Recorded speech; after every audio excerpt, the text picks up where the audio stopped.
Hello there. I'm Naomi and I'm 32 years old. I have a 5-year-old son named Freddie and he is the light of my world. Unfortunately, it turns out the same cannot be said for his dad and grandma, as I have a harrowing story to tell that still sends chills down my spine to this day. I never thought that I'd have a story like this to share, but here goes. A few years ago, my husband and I went on a trip to visit his family in Canada. I was excited to see his mother, as I hadn't seen her since our wedding approximately 5 years prior. But I had no idea what was in store for me. For some reason, it appeared as though my mother-in-law wasn't able or willing to visit us. I would ask why she wouldn't come, and she'd always respond with a pressing work-related emergency that prevented her from visiting. For 5 years of his life, my beautiful son hadn't seen his grandmother from his dad's side, and it was a worry of mine. "Mommy, when will I get to see Grandma?" "Soon, my dove, soon." I had to bite the bullet and decided that we as a family should just go up there and visit, even though it made more sense for her to travel down since the majority of the family, even the extended family, stay here in Florida. Nonetheless, I really wanted Freddie to know who his grandma was. So we made the trip. Once we arrived, we were greeted by a very grim and stern-looking Becky, even though that was her character. A no-nonsense type of woman. It was shocking to see that she bore little to no emotion to see her grandson for the first time. "Hello, Grandma. I'm Freddie, and I'm your grandson." "Oh, hello, little one. Hope you had a good flight." That's it? Was she crazy?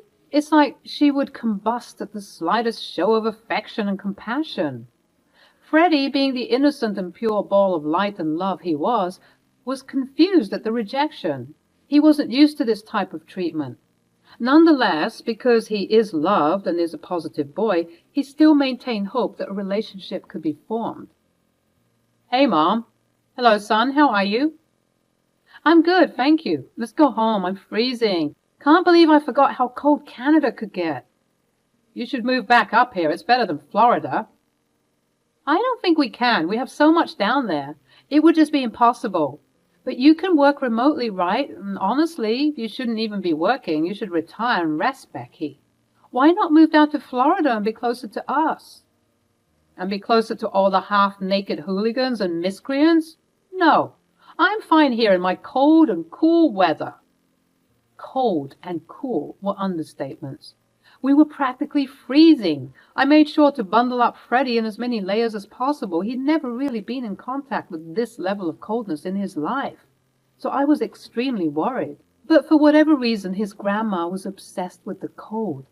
So much so that on the second day of our stay in Canada, she said this at the breakfast nook. "Let's go for a walk." "A walk? In this weather? Wasn't there a forecast for a blizzard later on today?" "What's a blizzard, Daddy?" "It's a cold snowstorm that's windy and very scary." "Oh, no." "Right, very scary. I don't think we can do that, Becky." "Oh, come on. If you keep coddling that baby, he's going to grow up to be a wuss. You have to show him the harsh nature of reality. He's 5 years old, and it's a blizzard, Becky. I don't think that argument applies here." "Really? You want to disrespect me in my home?" No, not at all. I didn't mean to disrespect you. I'm sorry if you're offended. I just think that—" "Okay, good. So we can go then." "Mom, I don't think it's a good idea." "It's to your favorite spot, Jack. Remember, behind the rock near the waterfall?" "Really? The last time I was there, I was probably 5 years old." "You see? How momentous would it be to show your son, who is the exact same age as you were all those years ago, one of your favorite spots in Canada?" You do have a point. Plus, we're two experts in Canadian weather, and we'll make sure everything is okay. So please don't worry, Naomi. We can do this." "Okay, only if you're sure.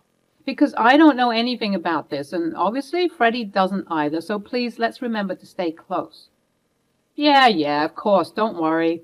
We began our trek towards the supposed favorite spot. How someone could enjoy this cold weather this much? Maybe it's because I'm a Floridian, but I would rather skip out on the debilitating coldness of this place. Regardless, I had to make sure that Freddie was enjoying himself. And the only reason why we continued to do this was that every time she saw his face, it was lit up with joy and amazement at what he was witnessing. At some point, though, I began to feel tired, and I could tell that Freddie was tired too. But he didn't want to complain because he wanted to bond as much as possible with his grandma. Along the way, we passed an old-looking cabin with puffs of smoke coming out of it. Look, a cabin! Yes, sweetie, it's a cabin. Guys, is it okay if we stop and rest for a while? Perhaps the people in the cabin would be willing to house us for a while. We are in Canada after all. You Canadians are super nice. That's not funny, and it's actually a bit derogatory to insinuate that all of us are kind. Oh, I'm so sorry. I was making a joke. I didn't realize it was in poor taste. Yeah, well, it seems as though you don't know a lot of things you do are in poor taste. How rude. We continued along the path, getting wearier by the minute. I carried Freddie, and his added weight wasn't helping me in my alertness. Off in the distance, I could see Jack and Becky moving with speed. I called out to them, telling them to slow down. Oh, come on, you slowpokes. I'm 65 and I'm better than you two. Hurry up. As I mentioned earlier, we don't do this often. Hurry up, you're going to miss the best part. What? I can't hear you. Please slow down. At this point, Jack and Becky appeared to have disappeared. The snow was getting worse, and it seemed like the aforementioned snowstorm was about to hit us. All around us was just white. Freddie began to cry, and I was getting extremely worried. The cold wind howled through the seemingly empty forest, whipping snow into my eyes and stinging my skin. I held my son tightly against my chest, trying to shield him from the biting cold as we trudged through the knee-deep snow, searching for any signs of help. Hours had passed since Jack and Becky had left us stranded in the middle of nowhere, miles away from the nearest town or shelter. She had taken my husband with her, leaving me and my son to fend for ourselves in the freezing wilderness. I was furious with her and my husband, but more than that, I was terrified for my son's safety. Mommy, it's so cold. I want to go home. I know, my baby. I'm so sorry about all of this. I promise you. I'm going to find help for us, okay? Don't you worry one bit. As we stumbled through the snowdrifts, I could feel my body growing weaker by the minute. I knew that we couldn't survive out here for much longer, and finding a place for safety was the top priority. But just when I thought that all hope was lost, a faint light appeared in the distance. We stumbled towards it, half blind and half frozen, until we finally reached the small cabin from before. With its puffs of smoke still billowing in the harsh wind, nestled in a clearing. With what little strength I had left, I knocked on the door as hard as I could and then slumped into it. Now, who could... Oh, Harold! Get some boiling water and some blankets right now. A kindly old couple took us in. They were so gracious as to allow us to remove our frozen clothes, have us bathe in the water they drew for us, and sit us by the fire. With a fresh pair of clothes, and gave us hot soup and blankets to wrap ourselves in. As we huddled together in the warmth, my anger and frustration began to boil over. How could they? How could they do that? I hope they freeze out there. There are more people out there? We have to go and get them. No, don't bother. It's my good-for-nothing mother-in-law and husband. They left us out there to freeze. You tell a lie? Why do such an awful thing? I knew that Becky was always like this, but Jack? No way he would do that to us. Hang on a second. Becky? That name sounds familiar. Is she the lady with a slim frame, very tight-lipped and serious all the time? Does she wear purple glasses and a mole on her upper lip? The very one. How do you know her? She usually treks throughout these parts, but such an odd thing to do during this time when snowstorms are plentiful. As a matter of fact, I've never seen her around here during this time of the year. How peculiar. Now, sweetheart, please tell us how you know her. I'm her daughter-in-law. We came to visit from Florida because she hadn't seen her grandchild, Freddie, ever since he was born. I really wanted for them to bond and get to know each other, but she seemed disinterested even after we came all this way. Freddie was nestled with me, fast asleep in my arms, with a smile on his face. Thank God he made it. Thank God he was safe. How his little body survived all of that still remains a wonder to me to this day. But the more I looked at him, the more frustrated I grew at his useless father and grandmother. How could she not come down to visit that baby? He's gorgeous. It brings tears to our eyes knowing that this happened. You see, we don't have any children of our own. We couldn't bear any children, so we decided to come out here and live on the mountaintops. It's the life that we've always wanted, but we just can't fill the missing gaps in our hearts. So to hear that someone privileged enough to have such a beautiful grandchild has chosen to be complacent is something that we cannot forgive. You know, I've always had a strange feeling about Becky. I've told you this, Harold. That woman is not all right in the head. I called out to them, telling them to wait for us, but they just kept going ahead. They could hear me, but they were choosing not to listen. Why would they do that? Sometimes we don't know why people do the evil stuff they do. All we can do is do the best that we can do. We spent the rest of the evening conversing, and as much as I was still fuming, an overwhelming sense of relief washed over me because I knew that Freddie and I were safe. Morning came and it appeared as though the blizzard subsided. I searched various websites to find that weather reports stated that it was now safe to maneuver through the town and city. I exchanged contact information with Georgina and Harold, thanking them for all of the love and care they showed us. There's no need to thank us. We just did the right thing. Anybody with half a heart would have done the same thing. Please let me escort you back to your home. Harold and Georgina accompanied us to the place of residence, and lo and behold, we found Jack and Becky sitting comfortably on the front porch as if Freddie and I weren't on death's door the day before. I got out of the car and began to lose it. What the hell is wrong with you people? How could you leave us there? You were slowing us down, and we wanted to see the frozen waterfall. Are you serious? Freddie could have died last night. Don't you care about that, Jack? To be fair, you could have just stayed home if you really weren't ready to go on this adventure. I swear to God, at that moment my vision turned red. I was ready to attack, kick, scream, and yell for the whole world to hear just how awful and sick these people were. Not only did they leave us out there, they appeared to have zero remorse for what they did. It was almost as if they were trying to kill us. Before I could launch a whole slew of actions and words that couldn't be taken back, Harold held me back, telling me to compose myself as Freddie was still in the car with Georgina. Witnessing all of this go down, it took a moment for me to calm myself. But even though I had calmed down, I was still aggressive and argumentative.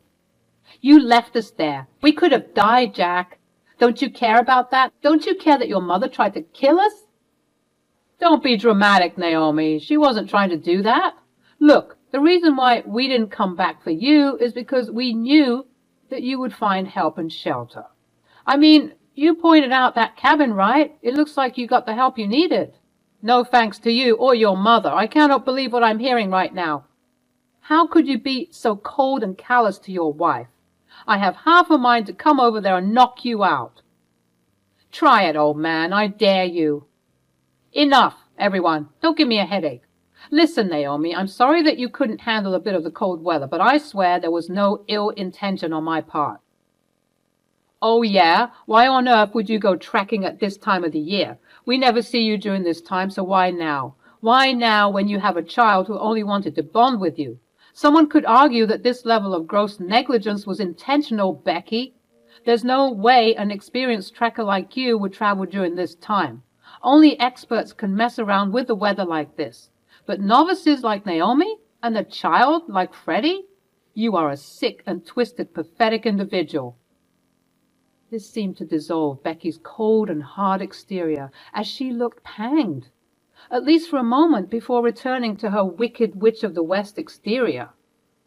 I don't know what you're trying to insinuate, but if you're looking for a battle, I can assure you that you'll lose. You forget that I'm a rich woman. I have access to the best of the best. Let's see how your little argument is going to go in court, old man.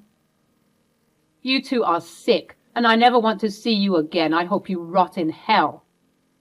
You know what, Naomi? I don't care anymore.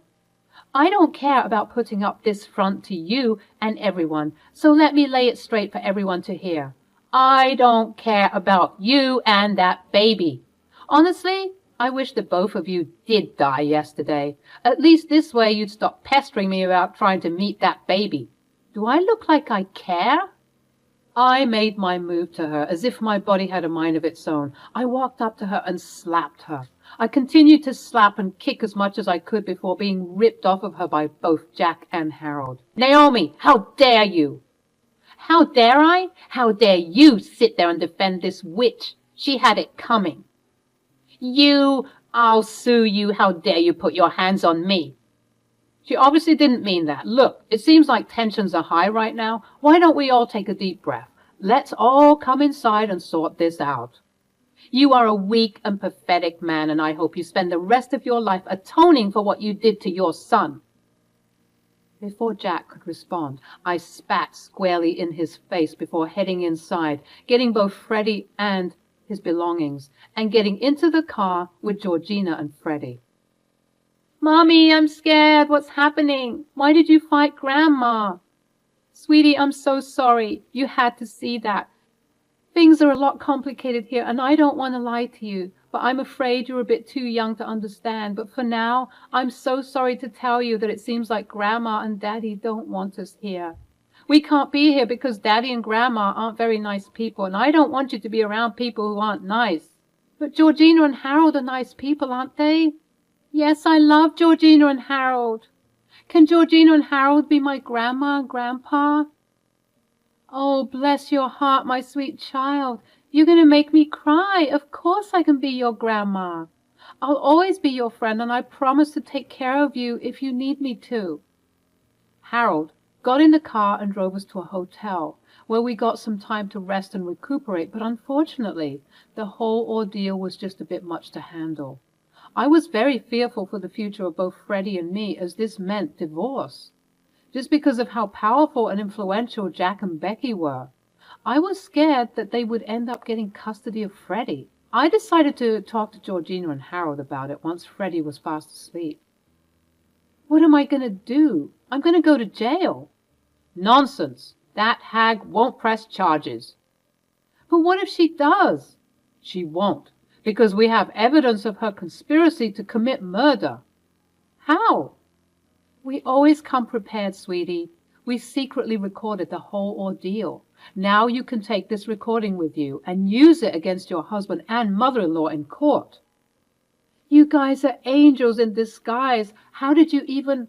When? How? Shush, my child. Don't worry about all that. Just listen to the audio recording. We sat and listened, and sure enough, the whole ordeal had indeed been recorded, including the part where I physically attacked her. Now they'll get me for physical assault. Oh, God, why did I do that? Now you listen here, my child. You did what any loving mother would have done. You're a mama bear, and you simply protected your child. Honestly, I wish that Harold and Jack didn't stop you. I knew you would have taught her a good lesson. But the thing is, if you did beat her up properly, her scars and wounds would have healed. You have to hit her where it hurts, her money. You have to sue her for everything she has, get a divorce from that man, and flee with all of that money. With the recording, you could clearly hear me hitting her. What are you talking about? Just then, Harold selected the audio clip section of my attack and deleted it. I don't hear anything of you fighting someone, and I certainly don't hear anyone threatening to take you to court. I was overwhelmed. I was so grateful for these people. I swear that they were indeed my guardian angels. The next day we set off for back home. I was all the while ignoring calls and texts from Jack and Becky alike. I think they were trying to do some damage control. I don't know why it took them this long to realize what they did was wrong, but I didn't care. It was too late for sorry, and let me explain. When I got home, I began to construct my case against my mother-in-law and Jack. I got the best lawyer I could find with the money I had, and we presented this case. Thankfully, even though it took some time, I managed to win the lawsuit against her. She paid me a settlement of $1 million, and I was beyond shocked that I was able to get that much money out of her. It didn't help that she was sending me death threats as we were fighting this battle. As for Jack, we obviously got divorced, and because of the part that he had to play for gross negligence, he too had to pay me some money, on top of the already devised alimony and child support that he was meant to pay. With this influx of funds, I was able to restart my life. I opened a daycare near my home and began a booming business. I named it Georgina's Playhouse. I also managed to fly Georgina and Harold out to Florida to celebrate once all of the settlements were finalized. Cheers to a new life for Naomi and Freddie. I hope they prosper. Hear, hear. Cheers. Cheers, Grandma and Grandpa. I love you guys. Not only did I get rid of toxic cancer that was my ex-mother-in-law and ex-husband, I gained a lot of money and love from the right sources, people. Georgina and Harold are even entertaining the idea of moving down to Florida. They've been in Canada their whole lives. Maybe they needed a bit of sun and warmth for a change. Regardless, I'm very grateful for this new chapter in my life.